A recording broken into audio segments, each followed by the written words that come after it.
चलो next question करते हैं।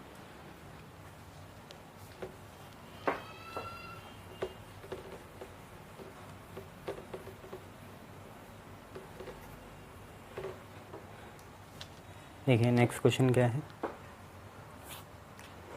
अब थ्योरी और कुछ न्यूमेरिकल ही बचे हैं इस यूनिट में, ठीक है, फिर सारे थ्योरेटिकल आएंगे। क्वेश्चन है सुक्रोज मतलब चीनी, केन शुगर, ठीक है, डिकम्पोजेस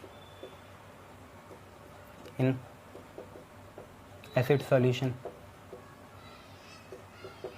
इनटू, सुक्रोज में डिकम्पोज होता है किस में, ग्लूकोज और फ्रक्टोज में, दोनों एक जैसे होते हैं, एनोमर्स होते हैं, आगे बढ़ोगे बायोमोलिक्यूल में, ग्लूकोज एंड फ्रक्टोज, ठीक है, according to first order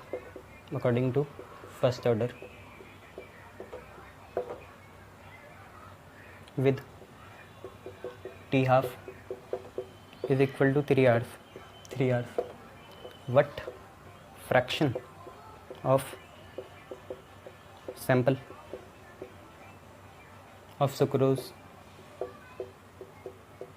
remains after 8 hour? R को चेंज करने की ज़रूरत नहीं, remains after 8 hours, 8 घंटे के बाद।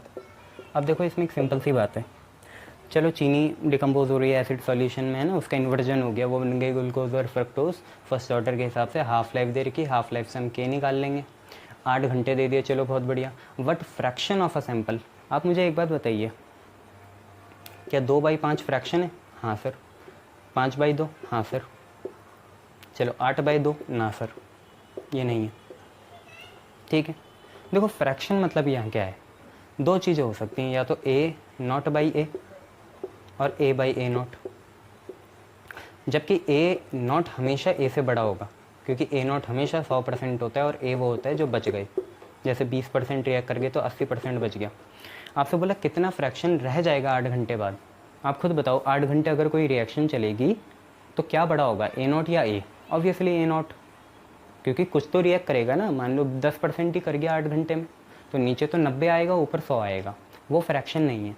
फ्रैक्शन क्या है कि what fraction of a sample remains after 8 hour, ठीक है, मतलब पहले तो रिमेन्स देखना है और उसका फ्रैक्शन बनाना है टोटल से, मतलब कुल मिला के तुम्हें चाहिए A/A0, A0/A नहीं भाई, A/A0। यहाँ पे इस चीज़ का भी मार्क्स कटेंगे, A/A0 चाहिए, ठीक है, कि कितने रह गए, इतने रह गए, और टोटल से इसका फ्रैक्शन निकाला जाएगा, A का जो रह गए उसका टोटल से फ्रैक्शन निकाला जाएगा, ये बात है।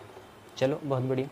अब देखो मतलब यहाँ A0/A नहीं, A/A0 निकालना है। चलो बहुत बढ़िया, ध्यान से देखो, हाफ लाइफ देर की K निकालो, K होगा 0.693/T हाफ, 0.693/T हाफ, 0.693 लिखा, T हाफ आपको दिख ही रहा है 3 है, काट दो, 3 2 जा 6, 3 3 जा 9, 3 1 जा 3, ठीक है। T लिखो, T क्या होगा 2.303/K, ठीक है, log बेस 10, ठीक है, A0/A होगा, हमें A/A0 चाहिए, तो एंटी लॉग का घटना तो अभी भी आएगा। तो एक काम करो, अब देखो ये K यहाँ से गया, यहाँ आ गया, और ये 2.303 भी नीचे आ गया, यहाँ मल्टीप्लाई में था, इधर जाके डिवाइड में आ गया। पहले तो ये कर लो, K की वैल्यू आपको दे रखी 0.231, कितने घंटों में निकालना है, 8 घंटों में निकालना है, तो 8 यहाँ और 2.303 यहाँ, ये आपका बराबर आ गया log बेस 10 A0/A के।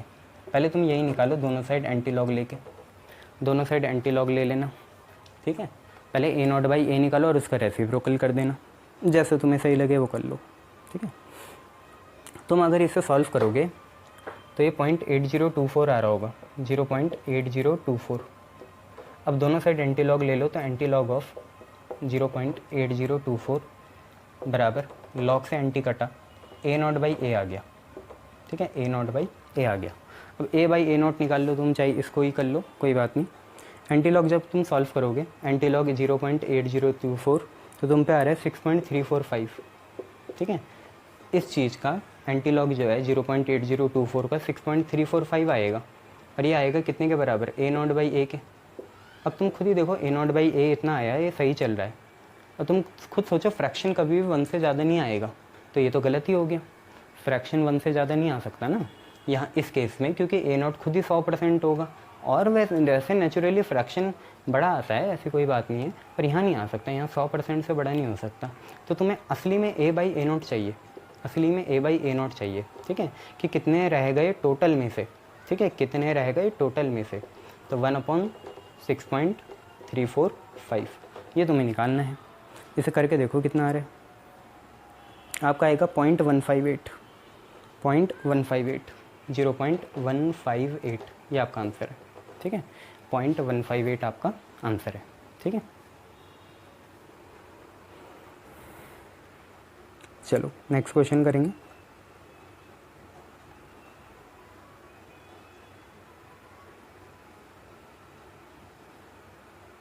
नेक्स्ट क्वेश्चन है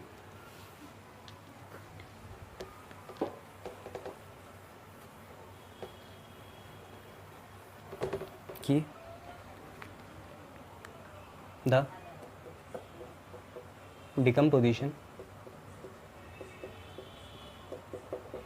of H2O2 in KMnO4। KMnO4 is very strong oxidizing agent, खुद रिड्यूस हो जाएगा, दूसरे को ऑक्सीडाइज कर लेगा, ठीक है। कैलकुलेट रेट कांस्टेंट, के निकालना है और आपको दे रखा है डेटा, जिसमें ऊपर टाइम है सेकंड में, और नीचे KMnO4 की कंसनट्रेशन है।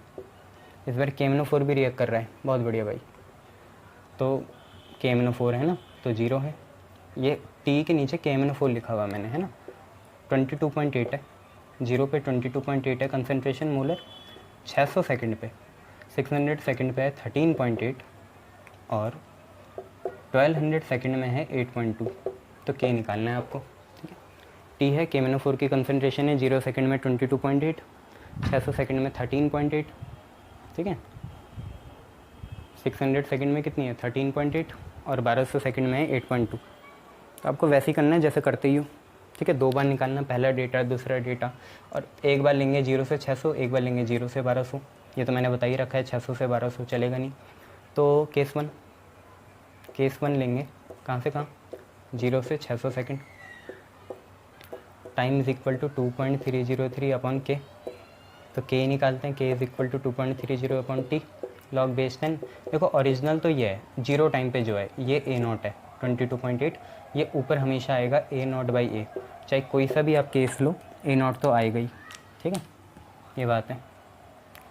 तो A0 हमेशा ही दोनों केस में 22.8 रहेगा।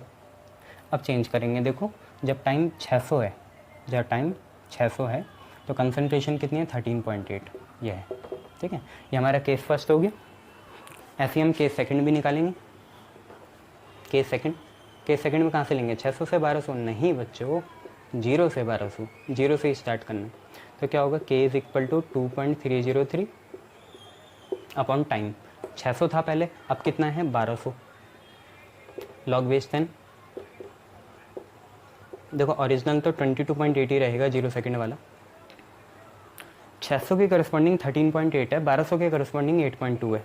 दोनों से के की वैल्यू निकालो, इसे के डैश मान लेना, के डैश की वैल्यू यहाँ से निकालो, के की वैल्यू यहाँ से निकालो। अगर ये दोनों लगभग बराबर आ गई तो हमारा वेरिफिकेशन हो जाएगा कि ये फर्स्ट ऑर्डर की रिएक्शन है। दोनों से निकालो, है ना, लॉग आपको निकालने आता ही है, एंटी लॉग भी सीख ही लो। तो दोनों वैल्यूज़ निकालो कितनी कितनी आ रही है। बच्चों पहले से तो तुम्हारी आ रही है 8.36 चेक कर लिया करो, मेरे भरोसे मत रहा करो। 8.36 10⁻⁻⁴ सेकेंड इनवर्स। दूसरे से आ रही तुम्हारी 8.52 और 10⁻⁻⁴ सेकेंड इनवर्स। पहले सिग्निफिकेंट फिगर तक सही है, तो वेरीफाई हो गया है कि ये फर्स्ट ऑर्डर की रिएक्शन है, लगभग बराबर आई, ठीक है। ये चलो बहुत बढ़िया।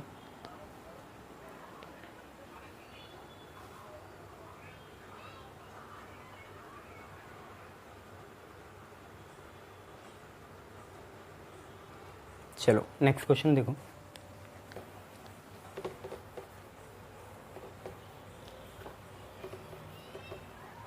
नेक्स्ट क्वेश्चन है कि K फॉर N2O5, मतलब इसका डिकम्पोजिशन करेंगे तो इसका K कितना है, K है 3 × 10⁻⁻² मिनट इनवर्स, ठीक है। If the initial concentration of N2O5 is 2 into 10 की power -3 mole per litre. How long will it take? Long मतलब यहाँ लंबाई नहीं है, टाइम है ना. How long will it take for the concentration to drop to है 5 इंटू 10 की पावर -4 मोल पर लीटर. अब देखो यहाँ 2 आ गया, मतलब इतनी हो ही गई. बाई नहीं बोला, इतना कम नहीं करना. 2 मतलब यही है, 2 मतलब इतनी नहीं हो गई. ठीक है, यही है. ये बाई बोलते तो अलग बात होती, फिर माइनस करना पड़ता. ठीक है, ये चीज़ करें. फिर सिंपल टाइम निकालना है. 2.303 अपॉन क्या होता है, के होता है, लॉग बेस 10 होता है, ओरिजिनल अपॉन जितनी हो गई 2 वाला ए. तो के तो आपको दे रखा है, के कितना है 3 इंटू 10 की पावर -2. शाबाश. ए नॉट आपको दिया है. ए नॉट कितना है ओरिजिनल, ये रहा. नहीं ओहो, ठीक है यही है 2 इंटू 10 की पावर -3. और अब हो कितनी गई 5 इंटू 10 की पावर -4. ठीक है, -3 इसे काटेगा -3 बार, यहाँ बचेगा -1 ऊपर जाएगा तो एक 0 बचेगा. तो आप पे कुल मिला के ऐसा है 2.303 3 इंटू 10 की पावर -2 लॉग बेस 10. ध्यान से देखो कितना बचा. -3 इसे काटेगा -4 को, तो इसके -3 पावर ले जाएगा. -4 को तुम ऐसे लिख सकते हो ना, -3 इंटू -1. अब समझ जाओ, -3 से -3 कटा, 10 ऊपर गया तो 20/5 बचा. 20/5 मतलब 4, 5 4 जो 20. और 4 को लिख सकते हो 2 का स्क्वायर. और ये 2 भी कहाँ जाएगा, आगे 2 आगे गया. और ये लॉग बेस 10 2 क्या हो गया 0.30 हो गया. और 0.30 इंटू 2 कितना हो गया 0.60 हो गया. तो आपको ये करना है बस, है ना. और 0.60/3 कितना हो गया 0.20. सर आप ही कर लो सारा. नहीं, आप कर लो. ठीक है, ये तो देखो कितना आ रहा है 46.2 मिनट आ रहे हैं. 46.2 मिनट चेक कर लेना, इतना ही आएगा. ठीक है, 46.2 मिनट.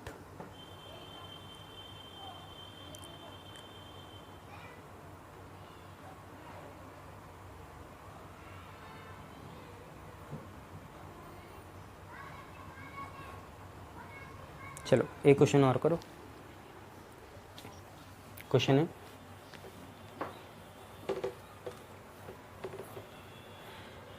कि the decomposition of compound is first order. Compound की डिकम्पोजिशन पहले ऑर्डर की है. उसके बाद उन्होंने बोला if it takes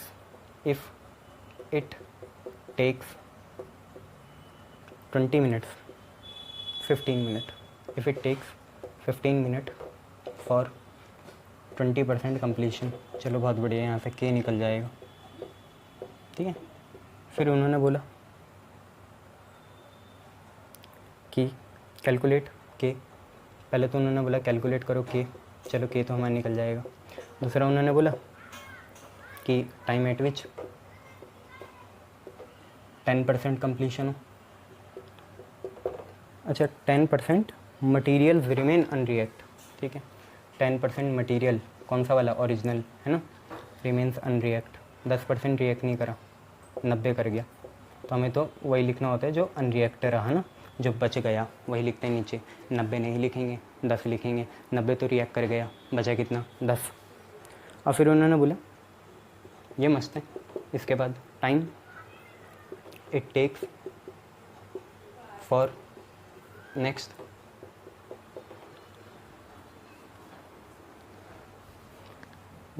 20% of the reactant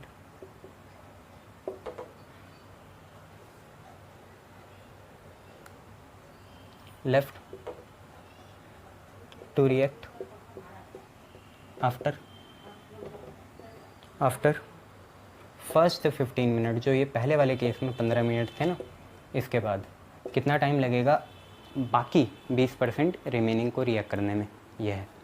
चलो पहले दो तो निपटा दो कि आपको बोला डिकम्पोजिशन हो रहा है कंपाउंड का फर्स्ट ऑर्डर के हिसाब से 15 मिनट लगते हैं 20% के लिए, ठीक है। तो अगर हम के निकालना चाहें पहले का, तो के होगा, इसी इन्फॉर्मेशन से मिल गया 2.303 अपन कितना टी लॉग बेस 10, ओरिजिनल कितना है 100, रिएक्ट कितना करके 20, बचे कितने 100 माइनस 20 80। आया बात समझ में? भूल गए, ऐसे करते थे ना कि रिएक्ट कितने करे 20, बचे कितने 80, ठीक है। टाइम आपका कितना लग रहा है 15। यहाँ क्या है 100 माइनस 20 कितना 80, 0 से 0 कैंसिल, कितना बचा 5/4, 5/4, 2 5 जा 10, 2 4 जा 8, 5/4। अब याद रखना बचे इतने 5/4 मतलब 4/5 है ना, ये बचे हुए याद रखना। इसको सॉल्व कर लो। log 5 पता है तुम्हें कितना होता है, log 4 भी पता है 0.60 होता है, log 5 पता है 0.69 होता है, अंदर से 0.09 बचेगा, है ना। तो इसको सॉल्व कर लेना। के की वैल्यू तुम्हारी आ जाएगी कितनी, के की वैल्यू आएगी 1.48 इंटू 10⁻⁻2 मिनट इनवर्स, ये आएगी। ये सारी चीज़ें मैं टाइम बचाने के लिए करता हूँ, तो वीडियो डबल हो जाती है अभी तक। तो के की वैल्यू यहीं लिख लेते हैं, कितनी आई 1.48 इंटू 10⁻⁻2, ये हमें पता चल गया, ठीक है। इसके बाद बस इसके बाद वही कि हमें क्या निकालना है, टाइम एट विच 10% मटीरियल्स रिमेन अनरिएक्टेड, ये दूसरा निकालना है। ये तो तुम खुद भी कर सकते हो, क्या है अनरिएक्ट, मतलब ये बच गए अनरिएक्ट। रिएक्ट वाले नीचे क्या लिखते हैं 100 माइनस रिएक्ट वाले, 100 माइनस रिएक्ट वाले क्या हो गया अनरिएक्टेड। अनरिएक्टेड ही तुम्हें दे रखा है कितना 10%, तो नीचे 10 डालेंगे, ठीक है। अनरिएक्टेड है, कंप्लीशन नहीं है, रिएक्ट नहीं करे, 10% बच ही गए। तो टाइम इज इक्वल टू 2.303 अपन के लॉग बेस 10, ऊपर कितना 100, ऊपर कितना 100 और नीचे कितने रह गए रिएक्ट होने से 10% रह गए, तो नीचे 10 से ये कैंसिल होगा, लॉग बेस 10 10 1 आएगा। तो 2.303 लॉग बेस 10 10 1 हुआ। और के की वैल्यू तुम्हें पता है, के की वैल्यू कितनी है 1.48 इंटू 10⁻⁻2। ये मिनट में आंसर निकालो, ये कितना आ रहा है, ठीक है। 155.6 मिनट आ गया, 155.6 मिनट, ठीक है। करो ये, पानी पी लेता हूँ तब पढ़ाता हूँ आगे।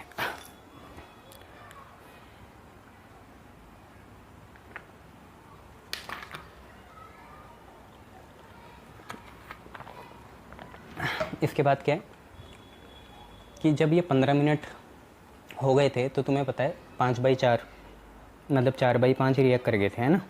5/4 तो A0/A है ना। फ्रैक्शन कितना रिएक्ट कर गया 1/5, तो बचा कितना 4/5 ना, ये है।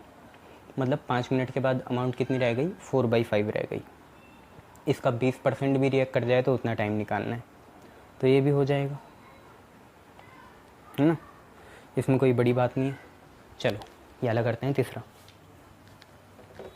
तुम्हें पता चला कि वहाँ से आया था 10 कितना 8 मतलब 5/4। तो तीसरे में तुम ये बताओ कितना बच गया, रिएक्ट कितना करा 1/5 पार्ट करा। 20% मतलब कितना होता है, 20% मतलब कितना होता है भाई 100% है ना। 100% में रिएक्ट कितना करा 20%। 20% मतलब 20/100, 20/100 मतलब 25 जा 100, तो 1/5 पार्ट रिएक्ट कर गया। तो अनरिएक्टेड कितना है, अनरिएक्टेड है 80%। 80% अनरिएक्टेड है, 80% मतलब 80/100 मतलब 8/10 मतलब 4/5, ठीक है। ये बात है। और एक बात समझो 1/5 ऑफ 100 कितना होता है, 1/5 ऑफ 100 कितना होता है 20% ही होता है। और 4/5 ऑफ 100 कितना होगा 80% होगा, है ना। तो क्या मैं 100 को A0 लिख दूँ, ठीक है। 100 को फिर क्या लिख सकते हैं A0, क्योंकि A0 ही तो है ना 100%। तो आप मुझे बताओ कितने रिएक्ट कर गए A0/5 रिएक्ट कर गए, है ना। A0 इंटू 1/5 कितने रिएक्ट कर गए A0/5 रिएक्ट कर गए, बचे कितने 4/5 ऑफ A0। तो amount remaining after first 15 minute, पहले 15 मिनट के बाद कितने अमाउंट रह गई। तो आपको पता है कितनी रहेगी 4 5 4/5 पार्ट ऑफ A0 इतनी रह गई, ठीक है। मैं भी मान लिया। इसके बाद बात यह है कि इतनी रह गई अगर, तो हमें इसका भी कितना पड़ा कराना है, 20% रिएक्ट कराना है। सिर्फ इसका भी कितना रिएक्ट कराना है, 20%। इसका भी कितना रिएक्ट कराना है, 20%। तो देखो ना, time it takes for the next 20% of the reactant left कितने हैं, इतने। 15 मिनट के बाद लेफ्ट कितने, इतने। इसका भी 20% रिएक्ट कराना है, ठीक है।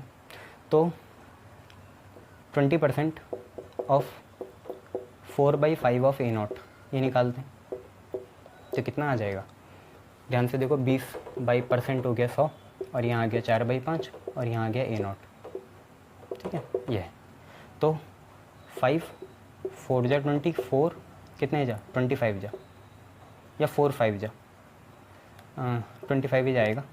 तो 4/25 ऑफ A0 इतने रिएक्ट करेंगे, इतने क्या कर जाएंगे, रिएक्ट कर जाएंगे। तो बचेंगे कितने, खुद ही सोचो, 80% बचेगा इसका, है ना। इसका भी कितना बचेगा, 80% बचेगा। अरे 20% कर दिया ना इसका, तो 80% बचेगा। ये है,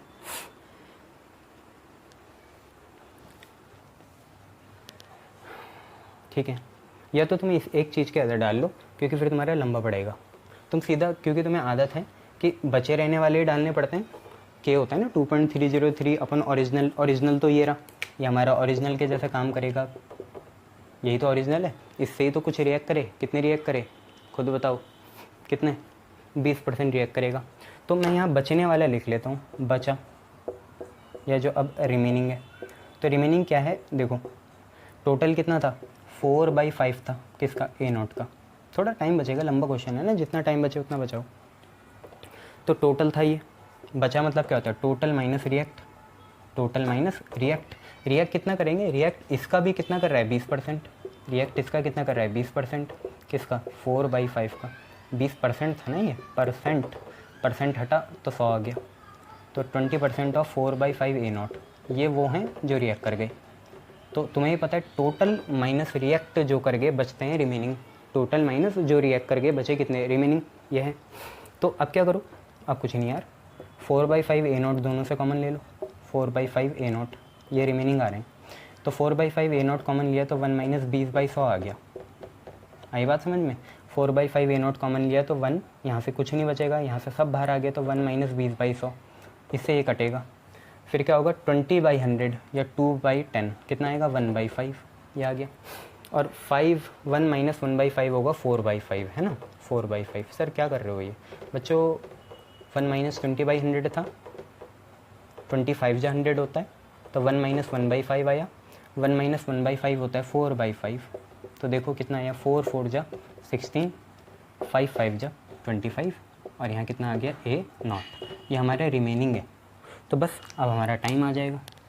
ओरिजिनल तुम्हें पता है 4/5 ऑफ A0 है, कब, जब पहले के 15 मिनट बीत चुके थे, उसके बाद की बात है ये, ठीक है। तब हम टाइम निकालेंगे। तो टाइम क्या होगा यार, के की वैल्यू भी भूल गए, कोई बात नहीं। Time is equal to 2.303/k, original upon remaining, original upon remaining. Original कितना है, ओरिजिनल है 4/5 ऑफ A0, शाबाश। और रिमेनिंग कितना है, रिमेनिंग है आपका 16/25 ऑफ A0, 16/25 ऑफ A0, ठीक है। तो होगा क्या, A0 से A0 कैंसिल हो गया, हटा दो, शाबाश।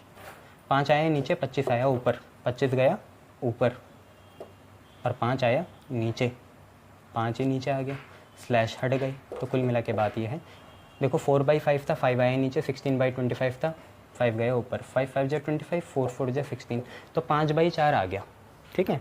तो 5/4 आया, देखो ये 5 है और ये 4 है, 5/4 होता है 1.25 इंटू 2.303 अपॉन के। के की वैल्यू यार देखनी पड़ेगी, मिट गई। के की वैल्यू है तुम्हारी 1.48 इंटू 10⁻⁻²। वो तो हमेशा वही रहती है जो किसी एक के लिए, चाहे कितना भी समय बीत जाए। इनको सॉल्व कर लो, फाइनल आंसर आ जाएगा।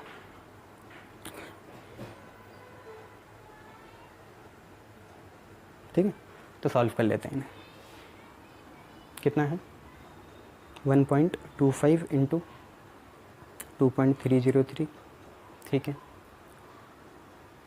डिवाइडेड बाई 1.48, ठीक है, और इंटू 100, ठीक है, 194.5 मिनट आ गया, 194.5 minute.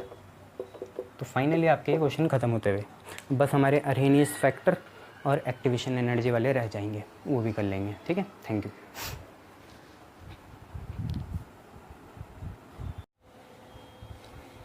Good morning. Chemical kinetics के आज की क्लास में स्लाइड्स चलेंगी, ठीक है, क्योंकि थ्योरी वाला पोर्शन है और अगर मैं लिखूँगा तो टाइम काफ़ी वेस्ट हो जाता है, ठीक है, वीडियो फ्रीक्वेंसी अननेसेसरी बहुत बड़ी हो जाती है, ठीक है। तो मैं यहाँ स्लाइड बनाते जाऊँगा, आप लोग समझते जाना। जैसे आपकी पहली स्लाइड क्या है, पहली स्लाइड क्या है, हमने सब कुछ पढ़ लिया। अब हम देखना चाह रहे हैं कि जैसे हमने फर्स्ट ऑर्डर जो हमारी रिएक्शन थी उसका हमें इंटीग्रेटेड रेट लॉ फॉर्म आता था, कितना था वो, ये था K is equal to 2.303 upon T log original upon reduce A naught by A naught क्या होता है, जो ओरिजिनल होता है, और A क्या है, जो टी टाइम में बचा, टी टाइम में जितने बच गए रिएक्ट करने के बाद जितने बच गए, 100 माइनस रिएक्ट जो बचा, ठीक है, वो हम लिख लेते हैं यहाँ। फर्स्ट ऑर्डर आपको पता है क्या होता है, रेट इज़ इक्वल टू के ए, ठीक है, ए की पावर 1 होती है तभी ये फर्स्ट ऑर्डर बनता है, बराबर ये हम रेट लॉ एक्सप्रेशन लिखेंगे तो कितना हो जाएगा, के is equal to 2.303 upon T log original upon बचा। ऐसे ही अगर हम सेकंड ऑर्डर का देखें तो सेकंड ऑर्डर होता है रेट इज़ इक्वल टू के ए रेस टू दी पावर 2, जो कंसनट्रेशन होती है टी टाइम में उसकी पावर कितना 2।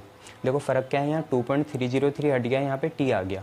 यहाँ पे देखो एक ए था, यहाँ पे पहले ए लिखा और यहाँ पे ए नॉट लिखा। आप बस ये देख लो ए क्या होता है, ए वो कंसनट्रेशन है जो टी टाइम में बच गई रिएक्ट होने से, और ए नॉट क्या है, ओरिजिनल कंसनट्रेशन है। यहाँ हम ये भी लगा सकते हैं ऐसे, ठीक है। तो आपको पता चल गया रेट इज़ इक्वल टू के ए रेस टू दी पावर 2 है। फार्मूला याद रखना, सीधा टिक लगाना, ऑप्शन में आते हैं 4 ऑप्शन में ना, इस बार ICSE और CBSE में ऑब्जेक्टिव टाइप आते हैं, उसमें आते हैं, नीट में आते हैं, JEE में आते हैं, सीधा टिक लगाने वाले आते हैं और वैल्यू डालने वाले आते हैं, ठीक है। तो के इज़ इक्वल टू 1/t, ठीक है, ब्रैकेट बनाया, 1 अपॉन कंसनट्रेशन है टाइम t और इनिशियल कंसनट्रेशन, ये कब है, टाइम t में, और ये कब है, इनिशियल कंसनट्रेशन, ये चीज़ है, ठीक है।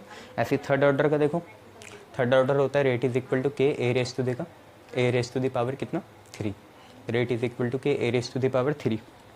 फ़र्क क्या आया, देखो जब फर्स्ट ऑर्डर था तो 2.303/t है, सेकंड ऑर्डर में 1/t है, थर्ड ऑर्डर में 1/2t है।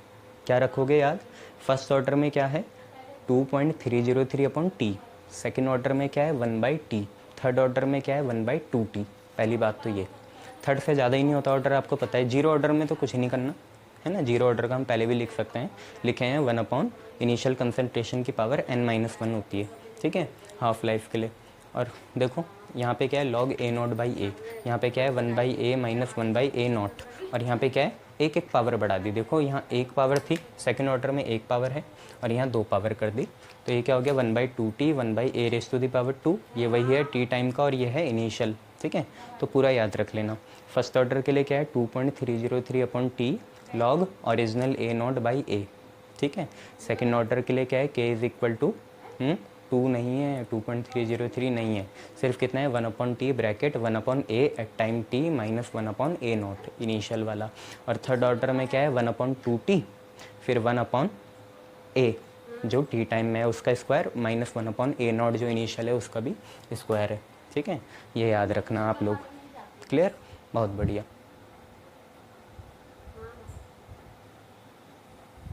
चलिए दूसरा देखिए, इसमें हमने प्लॉटिंग करी है, प्लॉटिंग मतलब ग्राफ प्लॉट करें, किस किस के बीच में, कंसंट्रेशन और रेट के बीच में। कंसंट्रेशन को हम एक्स एक्सिस में रखेंगे और रेट को हम वाई एक्सिस में रखेंगे।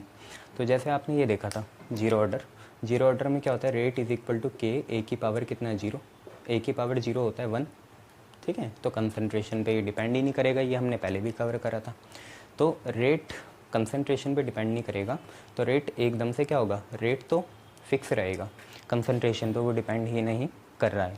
इस ग्राफ को अगर ठीक से देखें तो चाहे कंसंट्रेशन कितनी भी हो गई, कंसंट्रेशन पे तो वो डिपेंड ही नहीं कर रहा, रेट एक स्ट्रेट लाइन ही होगा, मतलब रेट हो जाएगा कांस्टेंट, और कितने के बराबर हो जाएगा के इज़ द कांस्टेंट जिसके बराबर रेट हो जाएगा, ठीक है। कंसंट्रेशन चाहे जितनी भी बढ़ जाए वो उस पर डिपेंड ही नहीं कर रहा है। ठीक है। ऐसा नहीं है कि कंसंट्रेशन है नहीं, कंसंट्रेशन बढ़ रही है, कैसी भी बढ़ रही है, हमारा रेट उस पर डिपेंड नहीं करेगा। ठीक है। First order, second order, third order का तीनों का एक जैसा है। ऐसा क्यों है? क्योंकि देखो फर्स्ट ऑर्डर में तो रेट इज इक्वल टू के कंसंट्रेशन की पावर 1 होता है, सेकंड ऑर्डर में रेट इज इक्वल टू के कंसंट्रेशन की पावर 2 होता है, थर्ड ऑर्डर में रेट इज इक्वल टू के कंसंट्रेशन की पावर 3 होता है। चाहे कुछ भी हो, ऑर्डर कितना भी हो, फर्स्ट सेकंड थर्ड, पर है तो लीनियर रिलेशन। ये भी डायरेक्ट है, rate is directly proportional to A, तो सीधी लाइन। यहाँ पे rate is directly proportional to concentration raise to the power 2, concentration की पावर 2 के डायरेक्ट तो है ना, स्ट्रेट लाइन आएगी। और rate is directly proportional to concentration का क्यूब, ये। पर अगर मैं आपसे सिर्फ यहाँ कंसंट्रेशन कंसंट्रेशन कंसंट्रेशन लिख दूँ ना, तो ये तो सीधा आएगा, ये थोड़ा और एक्सपोनेंशियली ऐसा आएगा, और ये और भी ज़्यादा एक्सपोनेंशियली ऐसा आएगा, क्योंकि हम सिर्फ कंसंट्रेशन पे देख रहे हैं। पर अगर हम यहाँ पे कंसंट्रेशन में देखें, जबकि डिपेंड भी सिर्फ कंसंट्रेशन की सिंगल पावर में कर रहा है तो सीधी लाइन, ये कंसंट्रेशन की डबल पावर में कर रहा है तब भी सीधी लाइन, ये कंसंट्रेशन की ट्रिपल पावर के डायरेक्टली प्रोपोर्शनल है तब भी कैसी लाइन है, सीधी लाइन है। ठीक है, सीधी लाइन आएंगी। पर याद रखना फर्स्ट ऑर्डर में कंसंट्रेशन की पावर 1 होगी, जीरो में जीरो होगी, सेकंड में सेकंड होगी, थर्ड में थर्ड होगी। अगर थर्ड में थर्ड लिखा हुआ है तो सीधी लाइन, सेकंड में सेकंड लिखा हुआ है तो सीधी लाइन, फर्स्ट में फर्स्ट लिखा हुआ है तो सीधी लाइन। कंसंट्रेशन पे तो डिपेंड ही नहीं करेगा, जीरो ऑर्डर में तो सीधा जाएगा, स्ट्रेट लाइन। ठीक है, ये चीज़ें पैरेलल टू एक्स एक्सिस। चलिए अगर हम अब इंटीग्रेटेड रेट इक्वेशन जो हमने पढ़ी थी उनके लिए बनाई, जैसे देखो फर्स्ट ऑर्डर की आपको याद है के is equal to 2.303/t log आता है, ऊपर ओरिजिनल रहता है। देखो ओरिजिनल तो चेंज नहीं होगा, चेंज ए ही होता है, ये आता है। सेकेंड ऑर्डर का भी आपने अभी पढ़ा मेरे साथ, क्या आता है 2.303 नहीं आता है, के इज इक्वल टू 1/t, फिर आता है 1/a माइनस 1/a0, ये आता है। और थर्ड ऑर्डर में आप लोगों ने पढ़ा मेरे साथ, के की वैल्यू कितनी आती है 1/2t, 1/a का स्क्वायर माइनस 1/a0 का स्क्वायर। मैं ब्रैकेट नहीं बना रहा हूँ। तो आप लोग ये देखिए कि आप एक काम करिए, इन सब में टी को ऊपर भेज दीजिए और के को नीचे ले आइए। टी को ऊपर भेज दीजिए, के को नीचे ले आइए। यहाँ पे भी टी को ऊपर भेज दीजिए, के को नीचे ले आइए। और ज़रा रिलेशन देखें। आप जीरो ऑर्डर तो प्रिडिक्ट कर सकते हैं, जीरो ऑर्डर में होगा क्या, वो के वाली पता है ना, मोल पर लीटर की पावर 1 माइनस n और सेकंड की पावर -1, वहाँ पे जीरो डालना है n की जगह, तो आपको ऑर्डर पता चल जाएगा। कंसंट्रेशन और टाइम के बीच में कैसा है, डायरेक्ट रिलेशन है, सीधी लाइन आएगी। अब फर्स्ट ऑर्डर में क्या होता है, फर्स्ट ऑर्डर एक तो हम वहाँ से देख सकते हैं कि के की जो यूनिट होती है कि मोल पर लीटर की पावर कितना 1 माइनस n और सेकंड की पावर -1, क्योंकि n आपका 1 हो जाएगा तो 1 माइनस 1 जीरो हो जाएगा, तो मोल पर लीटर गया। तो k is directly proportional to second inverse. ठीक है, या तो यहाँ से देख लो और या तो यहाँ से देखो। आप ये देखो t और 1/a, log 1/a, t और log 1/a के बीच में कैसा रिलेशन है, t is directly proportional to 1/log 1/a, हम ऐसा लिख सकते हैं। तो यहाँ से तो हमें ऐसा लगेगा कि सीधी लाइन आएगी, यहाँ से हमें ऐसा लगेगा कि कैसी लाइन आएगी, सीधी लाइन आएगी, पर सीधी नहीं है फर्स्ट ऑर्डर में। ऐसा क्यों है, क्योंकि अगर यहाँ पे सीधी लाइन आ गई तो यहाँ पे भी सीधी लाइन आ गई, यहाँ पे भी t डायरेक्टली प्रोपोर्शनल है 1/a के और यहाँ पे log a के, तो ये तो बहुत बड़ी गड़बड़ हो जाएगी। तो इसे कैसे याद रखेंगे, इसको वहीं से याद रखेंगे जो हमने अभी k वाली यूनिट देखी। जीरो और फर्स्ट वहीं से देखना है, k की वैल्यू आई सेकेंड इनवर्स के डायरेक्टली प्रोपोर्शनल है ना, यूनिट जो k की यूनिट आई सेकेंड इनवर्स के डायरेक्टली प्रोपोर्शनल आई। इसका मतलब ये कंसंट्रेशन पे डिपेंड ही नहीं कर रहा है। यहाँ पे जो k होगा वो इंडिपेंडेंट होगा किसके, इंडिपेंडेंट होगा किसके, कंसंट्रेशन के। मतलब यहाँ पे जो कंसंट्रेशन का चेंज होगा वो ना टाइम पे डिपेंड करेगा और ना के उस पर डिपेंड करेगा, तो सीधी लाइन आनी है। अब ज़रा यहाँ पे आ जाओ सेकेंड ऑर्डर में। सेकेंड ऑर्डर में t और 1/a देखो, a नहीं बोल रहा हूँ मैं, t तो हमें पता है कि a के इन्वर्स है, हमें यहाँ से दिख रहा है कि t जो है a के क्या है, इन्वर्स है। मैं इन्वर्स की बात नहीं कर रहा हूँ, मैं बोल रहा हूँ अगर हम यहाँ सिर्फ a लिखते और t लिखते तो इन्वर्स ग्राफ आता, पर मैं यहाँ बोल रहा हूँ 1/a के कैसे है। तो आपको देखो 1/a और t डायरेक्ट हुए, t 1/a के डायरेक्टली प्रोपोर्शनल हुआ, a के तो इन्वर्स है पर 1/a के क्या है, डायरेक्ट है। t a के इन्वर्स है पर 1/a के क्या है, डायरेक्ट है, तो सीधी लाइन। ऐसे यहाँ पे t जो है 1/a स्क्वायर के, हमें ये पता है कि टी ए स्क्वायर के इन्वर्स है, तो ऐसा ग्राफ आना था नीचे हाइपरबोला जैसा, पर 1/a² के क्या है, डायरेक्ट है टी, तो सीधी लाइन आ गई। ये है, ये ग्राफ थोड़े आप लिख लेना नोटबुक में ही, समझ में आ जाएंगे आप लोगों को, ठीक है, गुड।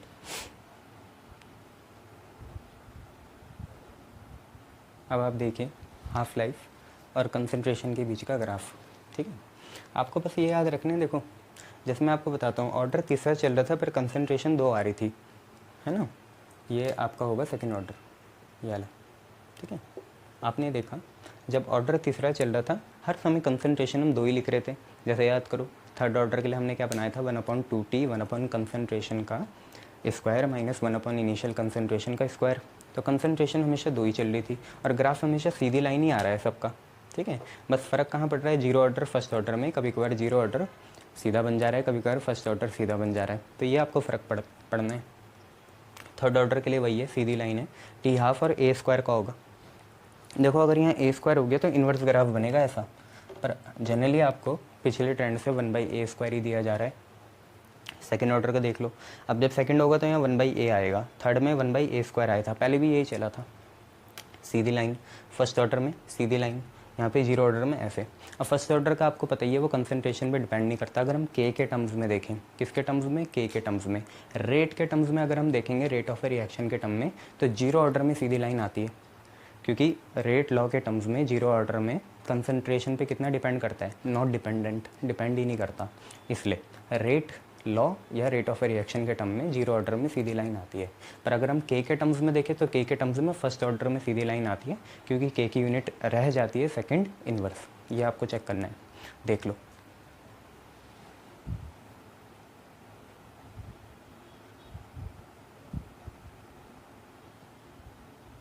अब एक है फर्स्ट ऑर्डर का स्पेशल केस, देखो ग्राफिकल है। देखो फर्स्ट ऑर्डर में हमने ये तो पढ़ा था कि k जो होता है 2.303/t log बेस 10 ओरिजिनल अपन रिड्यूस, ये तो होता ही है। ओरिजिनल को हम a लिखते हैं, रिड्यूस क्या होता है, मान लो x रिएक्ट कर गए a से तो बचे कितने, a - x, इतना हमें पता है। चलो तो एक काम करो, t को उधर भेजो और 2.303 को नीचे लाओ, तो kt हुआ और यहाँ पे कितना हुआ 2.303, नीचे आ गया, तो kt अपॉन 2.303 हो गया। यहाँ पे क्या बचा, लॉग बेस 10। जब ये kt हो गया और 2.303 नीचे आया तो ये बच गया, तो यहाँ पे क्या बचेगा, log base 10 a upon a - x, और लॉग a अपॉन b को क्या लिख सकते हैं, log a minus log b। तो kt अपॉन 2.303, उसके बाद आया log base 10 a upon a - x, जो कि बनेगा log base 10 a minus log base 10 a - x। बहुत बढ़िया। इसके बाद हम लोगों ने क्या करना है, इस चीज़ को इधर लाना है, तो ये जो माइनस की चीज़ है इधर आके प्लस हो जाएगी, ठीक है। लॉग ए अपनी जगह है, ये माइनस वाली चीज़ इधर आ गई, तो आप अपने दिमाग में इमेजिन करो होगा क्या, लॉग ए अकेला होगा और लॉग a - x इधर होगा, साथ में kt वाली टर्म होगी। अब kt वाली टर्म को उधर भेजो, तो यहाँ पे क्या बचेगा, इस साइड सिर्फ लॉग a - x बचेगा, जो कि ये रहा। लॉग a अपनी जगह है और kt अपॉन 2.303 इधर आया। मैं ग्राफ बनाना चाहता हूँ वही स्ट्रेट लाइन वाली फॉर्म, y = mx + c।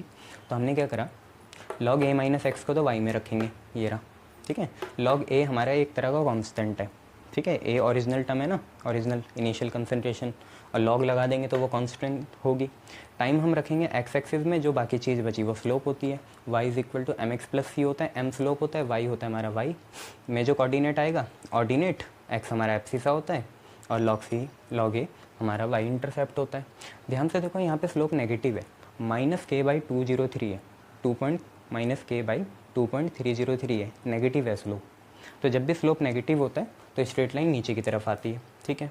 तो हमने x एक्सिस में t को रख लिया, ठीक है, y एक्सिस में हमने log a - x को रख लिया, ठीक है। log a हमारा y इंटरसेप्ट हो गया, मतलब y कितना ऊपर है लाइन, तो log a ये हो गया, और स्लोप हमारा -k/2.303 हो गया, जो कि हमने लिख दिया।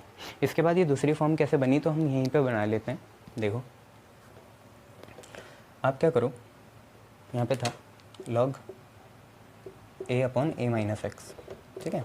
और कैसे बनाएंगे, सिंपल सी बात है, हम इसको ना हटा देंगे तो log a - x बनेगा, log a upon a - x। आप इसको y में रखो, ठीक है। यहाँ पे +0 है, 0 आपका c हो गया, t आपका x हो गया, और k अपॉन 2.303 आपका m हो गया।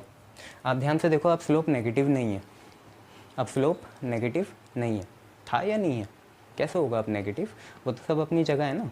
हमने तो नीचे वाली टर्म में करा था। देखो तो स्लोप इस बार पॉजिटिव है तो सीधी लाइन आएगी और स्लोप की वैल्यू कितनी है? k/2.303 जो ये रही। एक्स एक्सिस में आपका कौन है? टी है, ठीक है, एप्सिसा। ऑर्डिनेट आपका log a/a-x है और क्योंकि इंटरसेप्ट 0 है तो कोई भी ऊपर कोई भी नीचे नहीं होगा, सीधा ओरिजिन से जाएगी, ठीक है। स्लोप पॉजिटिव है और ओरिजिन से जाएगी क्योंकि वाई इंटरसेप्ट कितना है? 0 है, ठीक है। ये चीज़ है, ये भी देखो। चलिए देखिए नेक्स्ट चीज़ इसमें बहुत इंपॉर्टेंट है। हम कभी कभार ऐसे भी फंस सकते हैं कि हमें इनिशियल कंसंट्रेशन दी ही ना हो, तो कैसे करें? मान लो आपको बस ये दे रखा है कि किसी समय की ये कंसंट्रेशन है और इस कंसंट्रेशन से इस समय इतने इतने रिएक्ट कर गए। मान लो आप पे एक कंसंट्रेशन दे रखी 10 इनिशियल नहीं है, पर 10 से एक T1 टाइम में 2 मोल पर लीटर रिएक्ट कर गए और एक टाइम में 5 मोल पर लीटर रिएक्ट कर गए। मान लो T1 टाइम में 10 में से 2 रिएक्ट कर गए और T2 टाइम में 10 में से 4 रिएक्ट कर गए, तो आप कैसे निकालोगे? आप जो टाइम इंटरवल है उसे कैसे निकालोगे कि कितने टाइम इंटरवल में कितना हो गया? आपको इनिशियल का हेल्प लेना ही नहीं है, तो आप कैसे करोगे? सिंपल सी बात है। फर्स्ट ऑर्डर रिएक्शन के लिए अगर हमें इनिशियल कंसंट्रेशन रिएक्टेंट की पता नहीं है तो के देखिए कैसे निकाला जाएगा। सिंपल सी बात है। मान लो आपको मैंने यहाँ लिखा ए कोई इनिशियल कंसंट्रेशन नहीं है और ये बेकार सा इमोजी। फिर इसके बाद देखिए ये T1 टाइम है। मान लो T1 टाइम में आपके कुछ रिएक्ट कर गए। कितने रिएक्ट कर गए? x1 रिएक्ट कर गए। मैं फिर बता रहा हूँ ए इनिशियल कंसंट्रेशन नहीं है, तो आप पे क्या होगा? T1 = 2.303/K। ये तो चलता ही है, लॉग चलेगा, ठीक है। ए इनिशियल तो नहीं है पर वैसे ही होगा कि कुछ में से कुछ रिएक्ट कर गए, तो ए में से x1 रिएक्ट कर गए तो ऊपर तो ओरिजिनल डालेंगे, पर ये इनिशियल नहीं है, ये सिर्फ ओरिजिनल है। यहाँ से हम शुरुआत करेंगे पर ये इनिशियल नहीं है, ठीक है। तो ए लिख लिया और कितने रिएक्ट करे? x1, बचे कितने? a-x1। ऐसे मान लो किसी दूसरे समय T2 समय में 2.303/K तो फिक्स ही रहता है किसी रिएक्शन के लिए for whole of the course of the reaction. Log A तो वही रहेगा, पर फिर मैं बोल रहा हूँ ये ओरिजिनल है पर इनिशियल नहीं है। और नीचे क्या है? a-x2। मान लो T2 समय में x2 रिएक्ट कर गए तो बचे कितने? a-x2। अब आप टाइम इंटरवल निकालो, वहीं से K आ जाएगा। देखो T2 - T1 करो तो left hand side T2 - T1 हो जाएगा।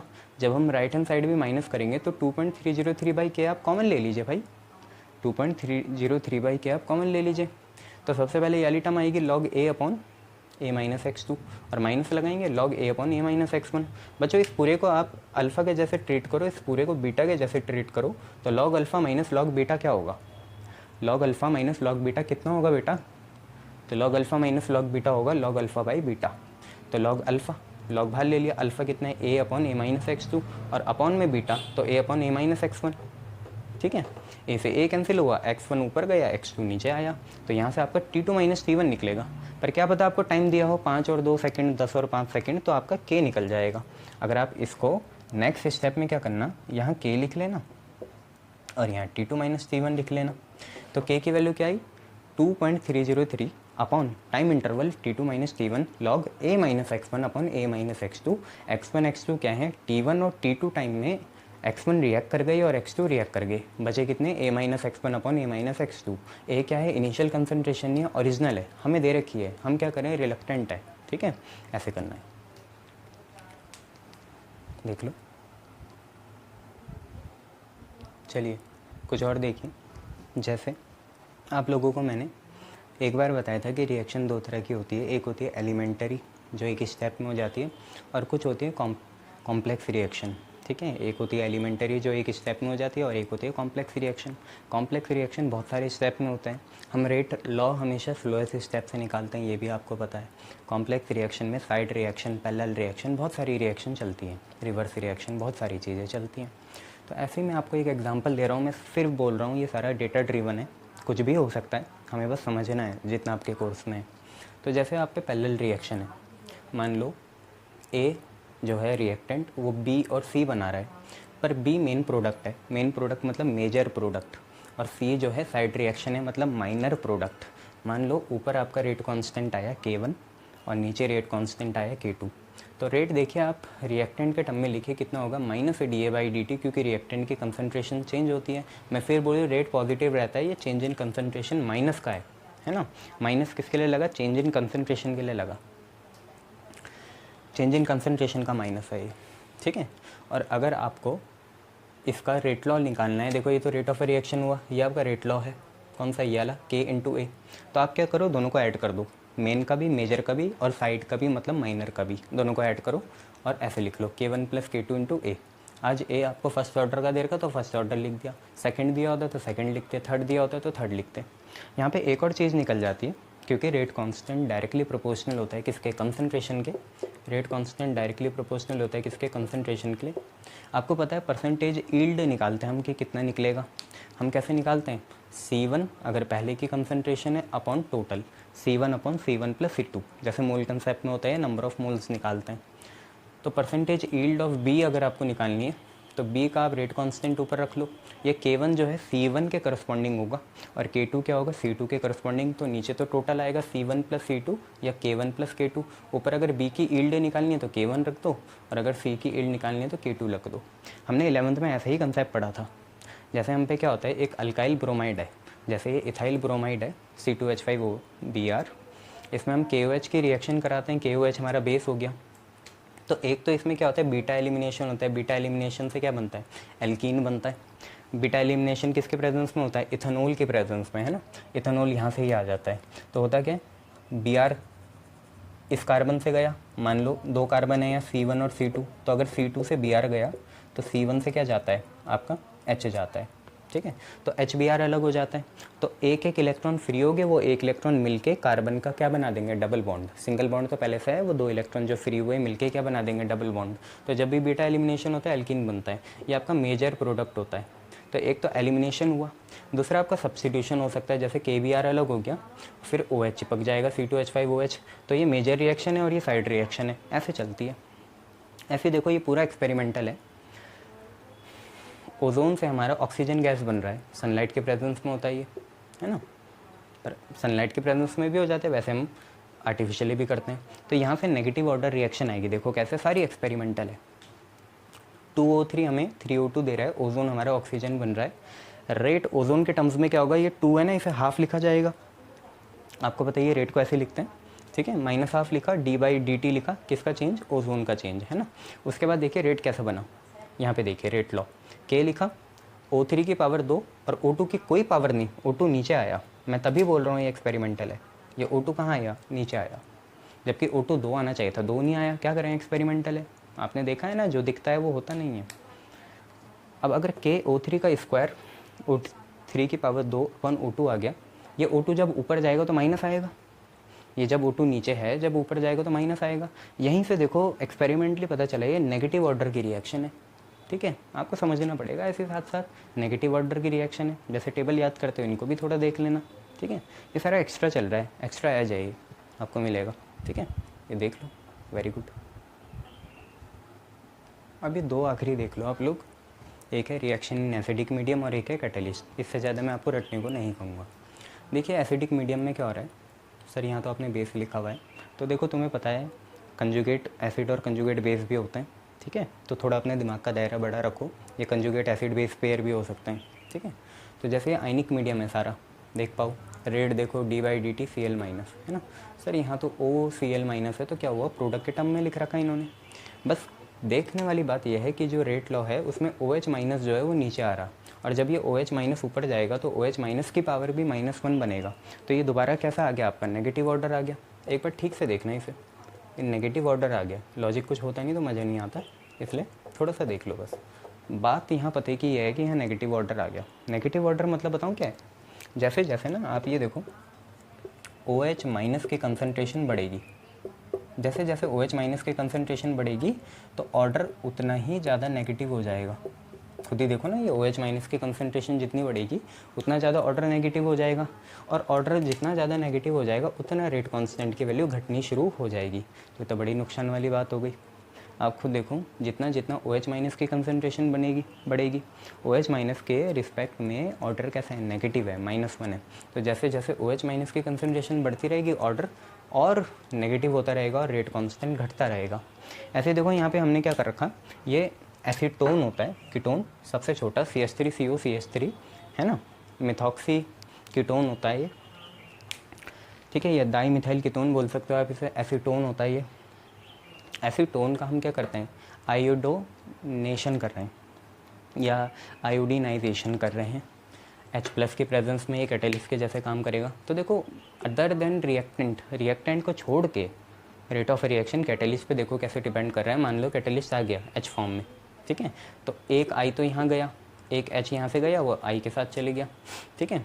तो 2 I थे ना, एक I तो यहाँ चिपका, कब चिपका, जब एक H गया, वो H को किसने पकड़ा, एक I ने पकड़ा, तो HI बन गया। तो इस H+ का क्या काम हुआ, कुछ काम नहीं हुआ, जो H था वो ये वाला था जो यहाँ से गया, ठीक है।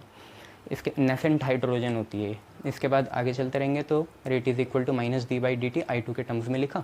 और यहाँ पे देखो कैटेलिस्ट वाला हाइड्रोजन भी आ रहा है। सर अभी तो आप बोल रहे नहीं आएगा, कोई सा भी आएगा, तो यही तो दिक्कत आई केमिस्ट लोगों को, कौन सा H चाहिए किसी को पता नहीं है। इसके लिए बहुत सारी मैकेनिज़्म पढ़नी पड़ेगी, ठीक है। फ्राइज मैकेनिज्म भी यूज़ करते हैं।